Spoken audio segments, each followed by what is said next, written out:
సుగుణాల సిరి ఛానల్కి స్వాగతం. ఇది దోసర తీగ అండి.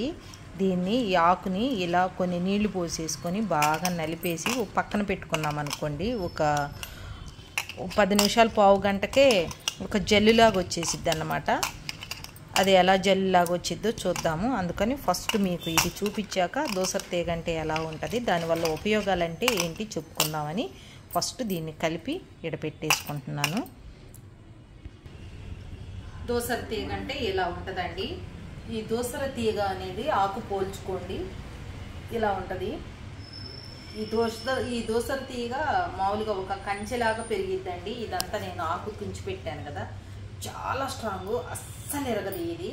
ఇది పాత రోజుల్లో గడ్డి వాములకి వాటికి కట్టడానికి తాళ్ళులాగా ఉపయోగించేవాళ్ళు.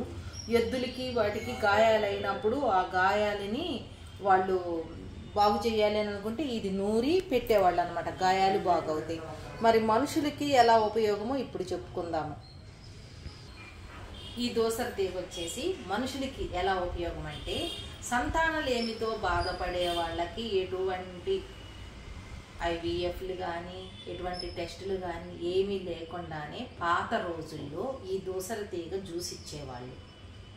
ఎలా అంటే, ముందు మనం కలుపుకొని పెట్టుకున్నాం కదా, అది కొద్దిసేపటికి ఒక జల్లులాగా తయారైద్ది అనమాట. ఆ జల్లులో పటిక బెల్లం కలిపేసుకొని భార్యాభర్తలు ఇద్దరూ కూడా తాగుతూ ఉండాలి. పొద్దున్న 2 స్పూన్లు, సాయంత్రం 2 స్పూన్లు చొప్పున తాగుతూ ఉంటే వాళ్ళల్లో హార్మోన్ ఇన్బ్యాలెన్స్ని బ్యాలెన్స్ చేసి, ఇంకా గర్భకోశంలో ఉన్న దోషాలని అన్నిటినీ తీసేసి, అంటే PCOS ఇలాంటి ప్రాబ్లమ్స్, ఇర్రెగ్యులర్ పీరియడ్స్ ఇలాంటివన్నీ ఉంటాయి కదా, అవి కూడా తగ్గించేసి మొత్తం తీసేసి, ఈ పురుషుల్లో అంటే పాత రోజుల్లో మరి ఈ కౌంటింగ్స్ ఇవన్నీ మనకు తెలియదు కదా. అప్పుడు డాక్టర్స్ చాలా తక్కువ ఇలాంటి టెస్టులు చేయాలంటే. పిల్లలు లేని వాళ్ళు ఉంటారా, వైద్యం చేసే వాళ్ళు ఉంటారు ఊర్లో. అప్పుడు ఇది మనకు కనపడకుండా రహస్యంగా దాచేసి ఆ జ్యూస్ తీసుకొచ్చి ఇచ్చేవాళ్ళు అన్నమాట. ఇప్పుడు ఏంటంటే అందరికీ తెలిస్తే ఇలాంటివన్నీ కనుమరుగవుతున్నాయి కాబట్టి అందరికీ తెలిస్తే వీటిని దాచుకుంటారు, పెంచుకుంటారు అనే ప్రయత్నంతో చెప్తున్నారు. కానీ వైద్యం అనేది చాలా సీక్రెట్ అండి. అందరికీ చెప్తూ చేయకూడదు కూడా. నిజంగా వారసత్వాలన్నీ పోతున్నాయి, వైద్యం అనేది కనుమరుగైపోతుంది, అన్ని సైడ్ ఎఫెక్ట్స్తో కూడుకున్నాయి వస్తున్నాయి కాబట్టి ఇప్పుడు ఇలాంటివన్నీ చూపించి చెప్పాల్సి వస్తుంది. ఇలాగా తీసుకుంటున్నప్పుడు హార్మోన్స్ని బ్యాలెన్స్ చేస్తాయి అని చెప్పుకున్నాను కదా, కౌంటింగ్ పెంచిద్ది, మగవాళ్ళలో స్పర్మ్ కౌంటింగ్ పెంచిద్ది అనమాట. అంతేకాకుండా కళ్ళు ఎర్రగా వాచిపోయి నలుపు వాపు వచ్చేసి కళ్ళంట నీళ్లు కారటం, ఇలాంటి ప్రాబ్లమ్స్ ఉంటాయి కదా, వీటిని అంతా నూరేసి కంటి మీద ఇలాగా వేసేసుకొని ఓవర్ నైట్ పడుకొని పొద్దున్నే వేడి నీళ్ళతో కలుపుకుంటే కళ్ళ వాపులు, ఎరుపులు, నొప్పులు ఇవన్నీ తగ్గుతాయి. ఈ జనరేషన్లో ఇప్పుడు వచ్చే ప్రాబ్లం ఏంటంటే, పొల్యూషన్ వల్ల ఎక్కువగా ఈ మొబైల్స్ చూడటం వల్ల కూడా కంటి ప్రాబ్లమ్స్ వస్తున్నాయి కదా, అవి కూడా సాల్వ్ చేసింది.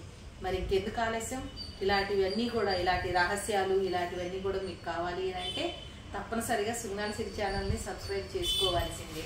అలాగా మీరు కనుక వీటి వల్ల లాభపడి, ఏ ఛానల్ వల్ల లాభపడిందంటే షేర్ చేసి, లైక్ చేసి, సబ్స్క్రైబ్ చేశారు అని అంటే అందరిలోకి వెళ్తుంది.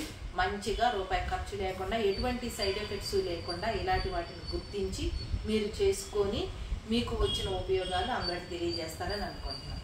ఇంతే అండి. మా ఛానల్ కనుక మీకు నచ్చినట్లయితే లైక్ చేయండి, షేర్ చేయండి, సబ్స్క్రైబ్ చేయండి. అలానే బెల్ ఐకాన్ని క్లిక్ చేశారంటే మా నోటిఫికేషన్ మీకు వస్తుంది. మర్చిపోయారండి, జల్లులాగా దగ్గర చేయించినాను.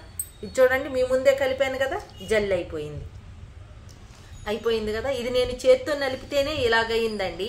మీరు మరి ఈ సంతానాలేమి హార్మోన్లు ఇన్బ్యాలెన్స్ ఉన్నవాళ్ళు కనుక మీకు ఏదన్నా ఇలాగ మేము తినలేమనుకుంటే మెత్తగా మిక్సీ పట్టుకోండి. లేదంటే ఈ ఆకులు దొరికినప్పుడు పౌడర్గా చేసేసుకొని పెట్టుకొని ఒక గ్లాస్ నీళ్ళలో కలుపుకొని పక్కన పెట్టేసుకున్నారనుకోండి, ఇలా అయిపోయిద్ది. అప్పుడు కండ చక్కెర కలుపుకొని తాగొచ్చు అనమాట. పొద్దున్న 2 స్పూన్లు, సాయంత్రం 2 స్పూన్లు. మరి చేసి ఉపయోగాలు కామెంట్లో తెలియజేస్తారు కదా.